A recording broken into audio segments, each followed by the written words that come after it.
A good Wednesday morning to you all. I'm Scott Belford, joined as always by the best co-host in the biz, Adam Mack. This is The Walk-Off, and today's episode is brought to you by BetStamp. They, of course, are an aggregator of betting sites, so you're going to be able to go on to BetStamp and check out which sites are going to give you the best odds. So if you're going to place a bet, you might as well make as much as you can off of it. When you sign up for BetStamp, please use the code WALKOFF. It's very helpful to the channel. And, of course, bet responsibly. All right, let's get into this because there was finally a trade made just last night. Hunter Renfroe going from the Milwaukee Brewers over to the Los Angeles Angels. I love this move for the Angels, adding a little bit of pop into their lineup, because really, I know everyone says, well, they need pitching. But if you look at what happened last year, man, pretty much after Trout and Ohtani, that team didn't hit. So adding a little bit of depth when it comes to the ability to hit the ball out of the park, hit the ball around the field, Hunter Renfroe is going to do just that. Okay, so going the other way was Jansen Junk. He made his... By the way, love the name. Yeah, I can't tell if it's a great name for a pitcher or a terrible name for a pitcher. That guy's junk, right? I don't know. Old Jansen Junk. Jansen Junk. So Junk played a little bit, and he made his debut with the Angels last year. He's an interesting pitching prospect. Mm-hmm. He could, of course, right? That's the prospect term everyone is used to. Could turn into a starting pitcher. Elvis Peguero also went in the deal. He played 17 innings in the bigs for the Angels last year. He's out of the bullpen. And then Adam Seminaris, who is a minor league prospect in AAA. All pitchers. I know I saw some stuff online too. Why are the Angels trading pitchers? Well, because sometimes the Angels feel like it's a 9-year-old running a video game. And I think we'll all remember the 2021 draft fiasco where they're like, we're only drafting pitchers, 25 rounds of pitchers. So, of course, that's what's in their minor league system, and that's what's going to the Brewers.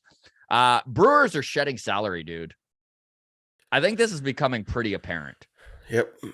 Yeah, it does seem that way. I mean, you don't trade Josh last year.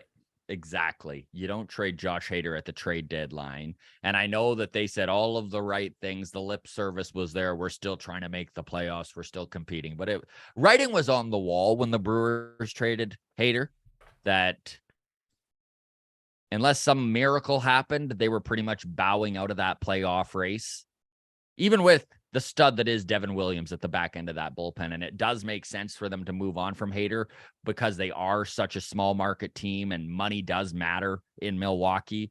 But when they did, it was odd. However, they did get quite a haul back for him. So let's get into the Brewers a little bit. Number one, this Renfroe trade honestly made me feel substantially better about the Teoscar Hernandez trade. Both players profile very similarly. Like, listen, I'm well aware Teoscar is probably the better hitter. Okay. His batted ball profile looks better. Renfroe, though, doesn't hit near as many ground balls as Teoscar, and he actually can pull the ball, the fastball, right? He doesn't have to just drop it into the other opposite field. So that's Renfroe is an excellent hitter. Let's just put it that way. Plus, he looks exactly like Mike Trout. And he looks exactly like Mike Trout. Let's just cut the crap. This is about the Angels wanting to deceive fans. If Mike Trout has to miss serious time, they're going to trot Renfroe out in the Mike Trout jersey, and no one will ever know. They'll be like, "Oh, Mike Trout not playing as well today, but he's still out there." We've all heard of the hidden ball trick, right? Well, what about the hidden Trout trick? Hey, you're up there throwing Renfroe. That's a trick. When I was a kid, it was when you went fishing with your dad and he had a secret trout that he bought from the store to put on your fishing line to make you think you were a fishing genius. That's how you get your kid to keep going fishing with you. That's a good trick. There I you like go. that. I like it. Okay, so Back let's to talk the business here. Brewers. Let's talk the Brewers a little bit. Again, I think when you look at the market value of what Renfroe received, it's right on par with what the Blue Jays got back for Teoscar Hernandez, except the Blue Jays got a high-end reliever. These are all kind of lottery ticket pitchers when it comes to what the Brewers are doing. And I mean, the Brewers are highly known for being able to go through opposing teams' minor league system and pinpoint some gems. Okay, they kind of did that with Rowdy Tellez with the Blue Jays, right? He went to Milwaukee just last year. I think he hit 35 bombs and was their everyday first baseman, right? Yep. So not a bad little trade for the Brewers. And then if you look at what's going on, $11 million shaved off with getting rid of Renfroe. Okay, so Renfroe had $6.5 million on the books, plus a $4.5 million bonus that was owed to him at the beginning of this 2023 season. So that kind of bumped his salary up past what it says on Spot Track, but it is right around that $11 million range. Okay, you look at Josh Hader, some serious bucks being shed there, on top of the fact that he's a free agent in a couple years and they probably aren't going to be able to sign him back up anyways. Okay, so we bring all of this up. I know this is a Blue Jays focused podcast and we just talked a lot of Brewers and Angels, but I swear there's a point, Blue Jays fans, all right? And that point is, wow, do the Milwaukee Brewers ever look like a beautiful trade partner for the Toronto Blue Jays?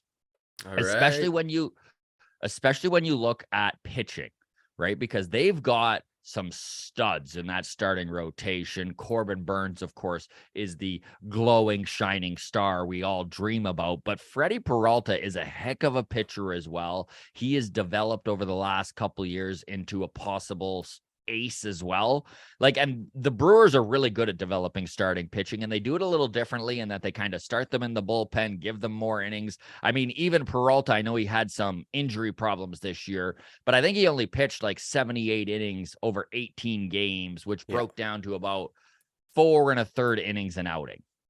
Yes.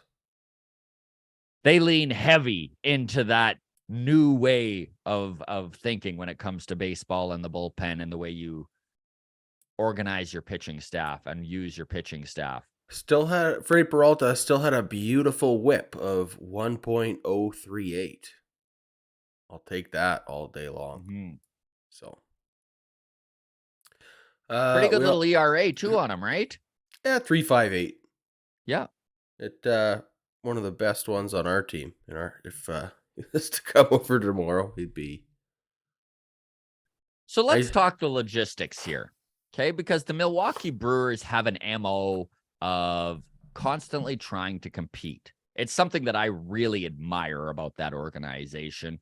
In a time in baseball when we have seen so many other teams decide to tank and try to accumulate assets that way, the Brewers have gone about it with a winning mentality. And I love that in an organization. But they've had to make some tough decisions because they don't have the bankroll that maybe some of these top teams that normally always make the playoffs that are there with the Brewers do. So let's look to start with at Brandon Woodruff's contract. Okay. So Woodruff was arbitration eligible this last year. He wound up making $6.8 million in 2022. He has 2 years of control left on his contract. Both years he should fetch north of $10 million a season. Arbitration's always a roll of the dice. Maybe he only makes $9.5 million this year and then 13 next. We're going to say it evens out to about $20 to $22 million over the next 2 years. Then you look at Corbin Burns. And how many years of control does Corbin have left on his contract, buddy? Corbin Burns has 2 more years as well. He's a free agent in 2025. Estimated to make $12 million this year. And then probably about 15 the year after. So a little bit pricier, but still, we're talking both Woodruff and Burns, by the way, are front end of any rotation starters. Yep. Freddie Peralta, too, for that matter. Freddie Peralta, though, younger and under more control. Do you mind just taking a quick look at what the years of control on Peralta is? I think it's 4, but I don't want to be inaccurate Looks here. like Freddie Peralta is not a free agent until 2027. So Okay, so 5 years of control. So if you're the Toronto Blue Jays, these are the 3 pitchers that you are asking about. I think Peralta is without a doubt the least likely to be moved because he fits far more in with the way the Brewers run their organization. They've got a guy who isn't even ARB eligible for another 2 years with Peralta. So I think the most likely to move is Burns or Woodruff. I think Woodruff probably makes the most sense because Burns is a perennial Cy Young candidate. sorry, just to clarify here with Freddie Peralta, he has bypassed his. They bought out his ARB years. They bought his ARB years out. Right. So he's 3.5 this year, 5.5 next year. Those would have been his ARB years. And then there is 2 club options in 2025 and 2026 for $8 million each. So okay. So again, most likely the Brewers aren't going to move on from Freddie Peralta. No. But boy, oh boy, Woodruff and Burns are such interesting pieces. Now listen, Alejandro Kirk is obviously a stud, and it is going to be almost impossible for the Blue Jays to replace his offensive output if they are to move him. Now, he does make the most sense to move, in my opinion, for a few reasons. The value is there. And on top of it, he takes up so much time at DH. And if you do have a guy like George Springer, who is obviously on the decline with the amount of time he can put into the field, you kind of need that DH spot open. And when it's both Kirk and Springer that are constantly needing to get their bats into the lineup to use that spot, it gums things up. And I think this is part of what this Blue Jays front office is trying to do, right? Is balance the roster a little bit more. Yeah. Another interesting tidbit here about the Brewers is Colton Wong, their second baseman, who is making $10 million and is a free agent at the end of the 2023 season. Now, it's not like the Blue Jays need a second baseman, but they could use more versatility within their lineup. Colton Wong is an excellent hitter. And on top of that, he's a lefty bat, which is a profile, obviously, the Blue Jays are after. Now, Santiago Espinal is an incredibly proficient fielder, defensively very strong, was an all-star last year. And on top of that, under control and and he's making league minimum. This just fits beautifully into the Brewers universe, right? Yeah. So in this scenario, maybe the Blue Jays can wind up filling a hole with the lefty bat, swapping second baseman, taking on more money, and that might be a little bit more desirable for the Brewers to move one of those high-end pitchers. You've really painted a mega deal here, Scott. A little bit of a mega deal. A little bit of a mega deal. Clip it. All right. A little bit of a mega deal. I love it. No, that's great. It could be much smaller than this too, right? It could be much smaller than this, and they obviously don't need to address all of their areas of need. Look, you're making a great point, though. They're clearly moving on. They have top flight pitching available. Mm-hmm. Like you said, and Freddie Peralta, I don't think he's available to us, but he is the next man up for them, right? We can move on from a Corbin Burns, and we've got a Freddie Peralta to hopefully take that next step forward, right? So, and they're an organization, dude, that has confidence in their ability to develop starting pitching. Yeah. Like you see this hubris, if you will, from teams like the Brewers and the Rays, where other teams wouldn't move on from starting pitching like these organizations do, but they're confident in their ability to develop from within, and that is not something every team can speak to. I mean, look at the Angels, right? So, man, would I ever take Corbin Burns on this team? So if you're telling me there's a chance, I really do think there is a chance because the pitching is such a strength of the Brewers. yeah, And if you can insert a guy like Alejandro Kirk into that lineup, a guy who's under control till 2028, a dude who has already proven himself as an all-star, as a guy who can handle a pitching staff, as a dude who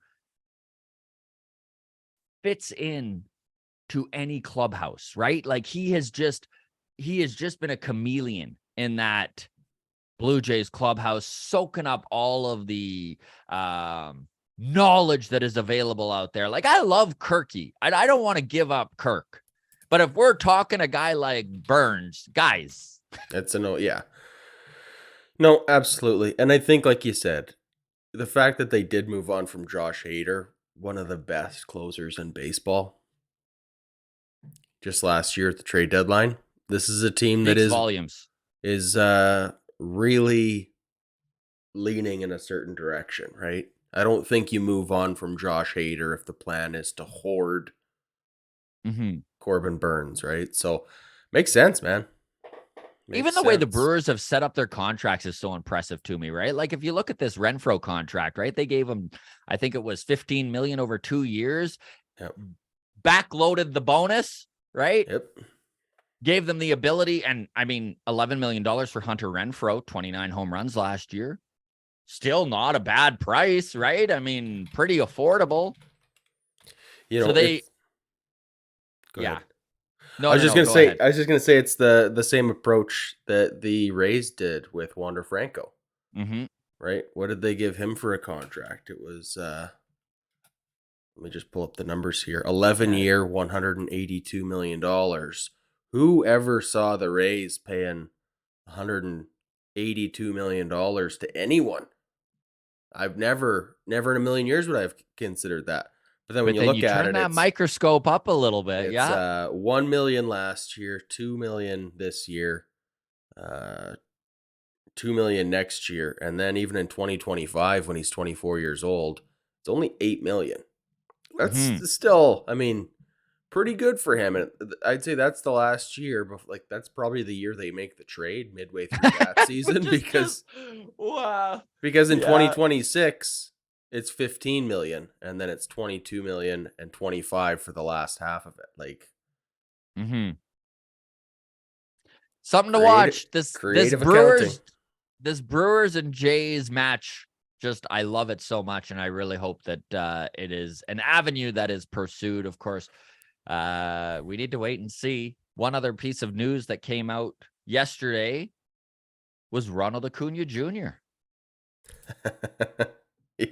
He changed his agent. Apparently, just found out his contract not so good.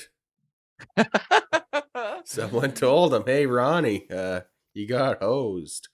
So Ken Rosenthal tweeted that he has changed agencies, which is weird halfway through your mega contract. And of course, I think that's part of the problem, right? Is that his mega contract is now looking like a real bust on the player's end of things in comparison to some of these other young generational talents contracts, right? You look at Fernando's, you look at Lindor's, right? Like there's these mega contracts out there, and Acuna feels obviously a little bit snake bit. 8 years, $100 million contract for Ronald Acuna Jr. I joke that he got hosed. Honest to God, when I look at his stats page, 82 games last season. Sorry, in 2021. I still consider the one that just finished to be this season. 119 games this most recent season. 2 big injuries. I think one was, are they both knee injuries? I know the one he stepped on first base weird. But point being, this, I mean, you know, we sometimes are critical of owners ripping off players and these team-friendly deals and, how bad he got hosed. No, there's but risk. Honestly, there's always risk. You're buying out the risk, man. Or like, yeah, if he's done, I'm not.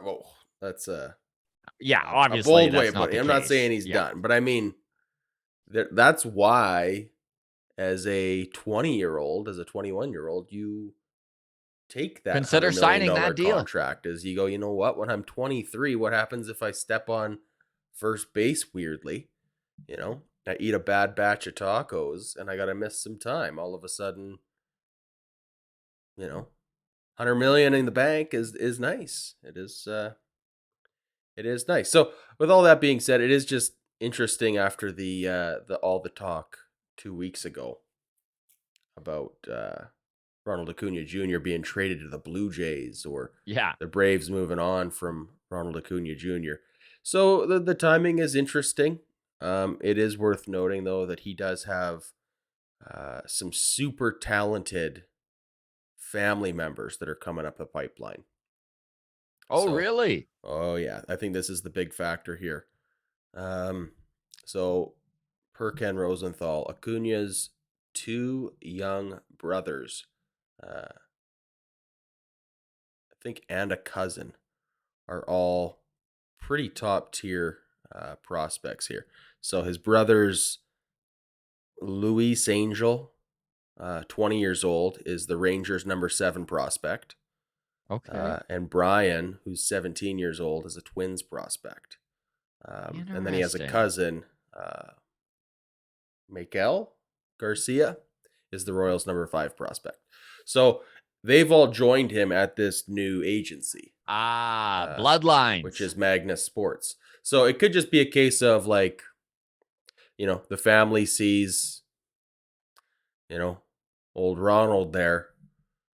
Maybe As the took a learning team curve. friendly deal. We're going to learn from Yeah. him, and we want to go a different direction. And it just makes too much sense if everyone in your family is with one particular agent. So it is news, but it's also, I don't necessarily think this is Yeah, an it's indicator probably that nothing. he wants out of town and he's going to be pushing hard for a new Yeah, it's contract. And probably nothing. I don't see a holdout coming next year or anything like that. So Mhm. it is what it is. And honestly, yeah, he's still going to be 100 millionaire at the end of this. Like, Yeah, you can't tell me anybody got hosed when they got a 9-figure contract, couldn't agree more. right?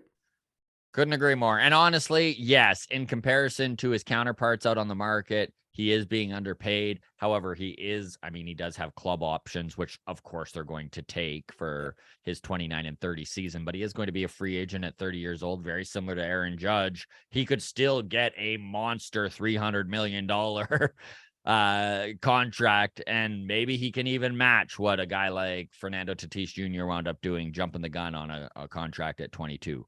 We'll need to wait and see, right? Absolutely. All right, Out of everybody. curiosity, I know before we say goodbye here, Yes. Ronald Acuna Jr., if he hadn't have signed that contract when he did, given his two most recent seasons with two kind of scary injuries that have cost him some real time, what what kind of contract does he get if he's heading into contract negotiations having missed a good chunk of time? Like, that's a factor to consider too, right? Is, even if it's not a career ender, just having those, like, look at Byron Buxton. I think that's a good comparable. What's Byron Yeah, but Buxton got for also a look at Aaron Judge, right? If you can have your one healthy season be the season before you go to free agency, all is forgotten, because Judge has struggled with health his entire career up until last season, and then, breaks the AL home run record and man, is going to get man, north of $350 million. man. Okay, Byron Buxton just signed his big deal. Hmm. This is crazy to me. They gave him 7 years, 100 million. Yeah. That's more AAV than Acuna. Yeah. Byron Buxton And never plays. he That's doesn't. insane. 92 games, 61 games, 39 games, 87 games, 28 games. Jeez Louise, Byron Buxton, his agent deserves a nice steak Yeah. dinner. Anyways, Yeah. I digress. Sorry for taking us on that tangent there. Anything else we got to get to before we say goodbye? I'm into any tangent you got, buddy. No, All I right. think that's everything for Wednesday here, but we'll Oh, last thing here. Renovation at the Rogers Center. yeah. Underway. Well underway. So I got some pictures here to pull up. 2.2 million pounds of material have been recycled from the stadium over the 35 days of demolition so far. So Look at that picture, everybody. Oh, Rogers is so cheap. Now they want us to sit on cement slabs, right? Come on. no cup holders there. No cup holders there. They're turning it into a football stadium. All right. Yeah, no, it'll be exciting. It'll be exciting. I All like right. that they're dealing with the 500s first. I know that next year they're kind of dealing with the 100s and 200 sections. Mm-hmm. But those sections are already so much nicer than anything up in the upper concourse. Like, it's just so nice that my people are being looked after, you know? $7 ticket holders are gonna be treated. No, it's exciting, man. All I'm right. excited So to see let's it. do our YouTube diligence here. Thank you so much to everyone who has watched right to the end. We really appreciate it. If you are still watching, please hit the subscribe button or the like button. If you are on audio, a little shout out to you. Much appreciated. I know we were talking about this about a week and a half ago, but I did just want to say that in the last year, our listens are up 700% Yeah, on the wild. audio side. So a huge tip of the hat and a thank you to all of you. If you are on Apple or Spotify or wherever you get your podcast, hitting that subscribe button really does help us out. And of course, you can get a hold of us. Feel free to reach out at any point on Twitter at Walk Off Podcast, Instagram, the Walk Off Podcast, and our Discord, hustling and bustling these days. You can join that for free. The link is in the show notes. Take care, everybody.